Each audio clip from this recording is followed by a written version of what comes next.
What's up, you guys? Long time no see again. I wanted to give you guys like an update on everything. I haven't posted because I've just been super busy with like work and everything and just like trying to balance all of that. So I know in my last video I said that I was going to go to bedside.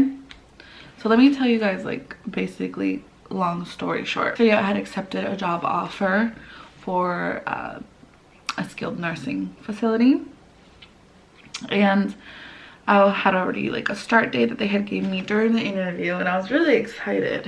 And then I put in my 2 weeks at work and everything, and I was expecting, you know, to hear from them to give me some, for my new job, to give me some type of guidance or instructions on what to do, or like what the next step was, or, you know, pre-hire or first day, anything, any type of details.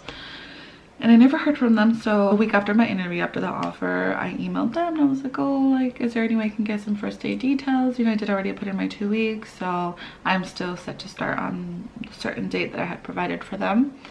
And I didn't hear anything back. So I started panicking because I'm like, okay, I don't live at home. I have rent to pay, I have bills to pay, and I need to make sure that I have an income. So I started panicking because I was like, why aren't they responding to me at all? So I started applying at other jobs too. And I ended up getting an interview. Same company that I was working for as an MA, but as for an LVN position. And I got it, and so I accepted it. The pay was less, surprisingly, but I accepted it because I was like, well, yeah, I mean, like, you know, they're not getting back to me. So I completely let go of that job, and unfortunately that start date, the soonest, was like a month later. So I knew I was going to be without work for a while, for at least like 3 weeks, but luckily I had enough saved to where I can, you know, be comfortable at least for that amount of time. And literally the Friday before the Monday that I was set to start at the job that I had originally accepted, they sent me an email with no context, didn't even say hi, didn't even say sorry, like, didn't see this, we've been busy, nothing like that. They just sent me like an offer letter for me to sign, and I was like, I didn't even reply. I was like, this is disrespectful. You guys literally did not answer my emails, and you guys want to hit me up 2 days before my start date to give me details.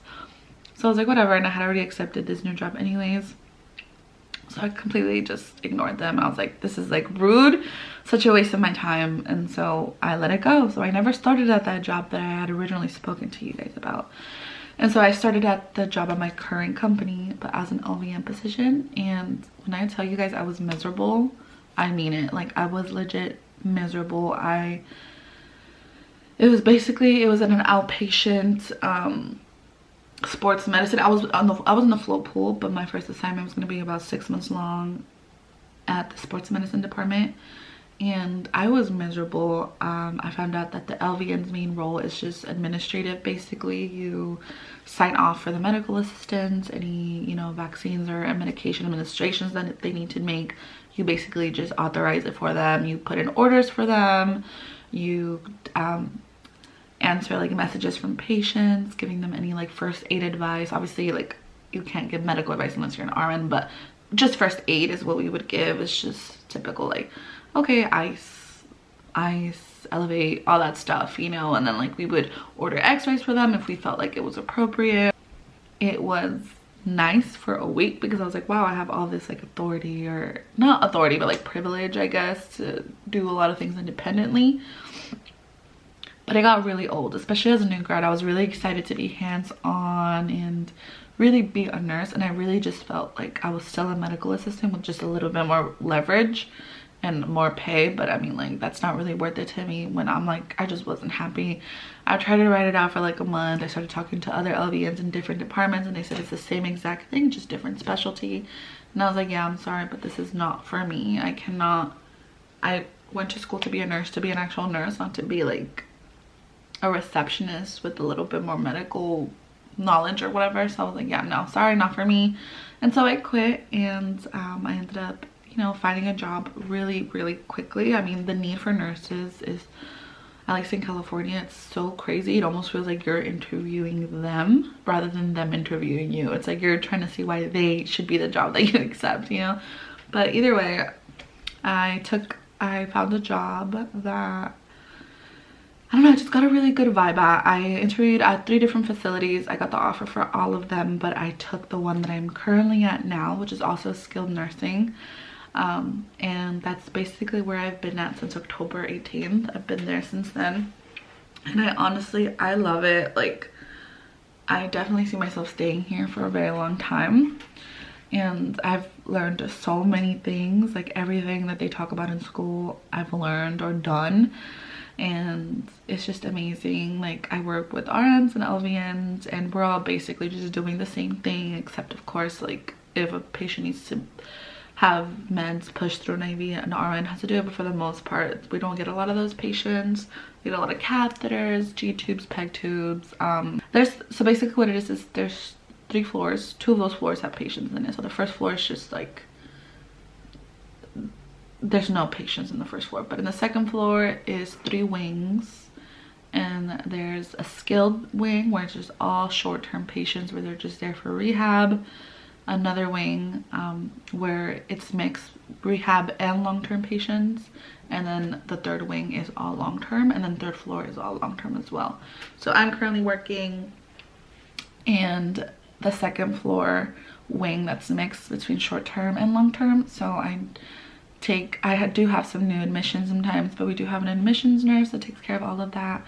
So luckily, I mean, I do want to learn how to do that eventually, but I still need to get used to everything in general. So luckily we have staff that is like assigned for to do certain things, and yeah, we have an admissions nurse that takes care of all of that and basically just gives me a report so that I am aware of what the status of this new patient that I have on my wing is. So yeah, it's pretty cool. I have not encountered any mean or bully nurse or anything like that, which I'm sure they're there, but not at my job, which I'm sure they exist, but I haven't encountered any bully nurses. Everyone's been really helpful, very willing to help whenever anybody needs help. We get a lot of agency nurses, but a lot of those agency nurses have also been at that facility for a long time, so they're pretty familiar with the process. So sometimes they will even help you. And I work PM shift, so I work from 3 to 11 p.m. Tuesday through Saturday. But I did just recently talk to the scheduler and informed him that I unfortunately cannot do 5 days. I really do feel like it causes a lot of burnout. Like by the 5th day, I'm just absolutely done. Like I just feel like I just want to go home and I'm in a bad mood. I mean, I don't express that mood to my coworkers or to my patients ever, but I just don't feel good. Like I don't feel good mentally, and I just really want to go home, and I don't like feeling like that. So I expressed to him that I still want to be full-time, but that I just don't think I could do the 5 days. So he gave me the option of doing 2 8-hour shifts and 1 16-hour shift.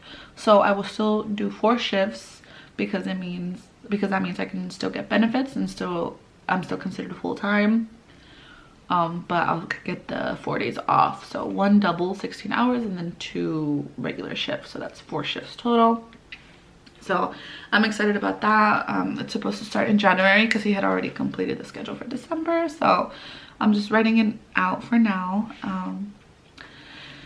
And yeah, so that brings me to my next announcement, I guess. So I am actually going to be starting a BSN program. I have already completed the enrollment process. I tested it out of the classes that I was able to test out of with my LVN license, and now I'm basically just waiting on my program plan and financial aid to tell me like what I'm eligible for and my payment and all that stuff. Sorry, my camera died. But yeah, so I had told myself I was no way in hell gonna put myself through this again, but here I am starting a BSN program.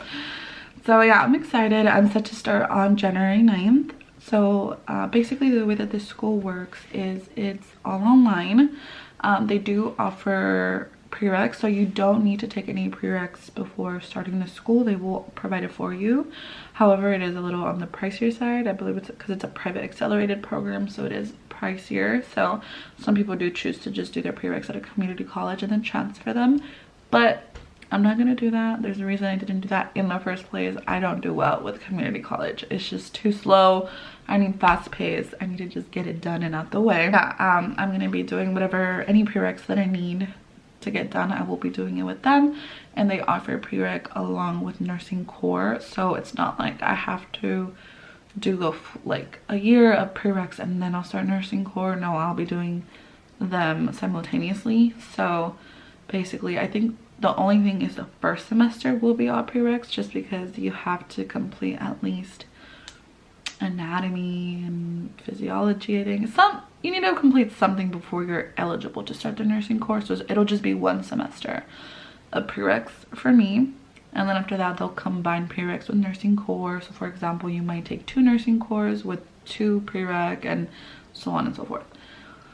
So yeah, that's what's gonna happen. And the program that I am going to is all online. It's asynchronous, so they do have, I believe, weekly webinars, but you do not have to join. All lectures are pre-recorded, and you have to just turn in your assignments before a certain due date that they will provide for you.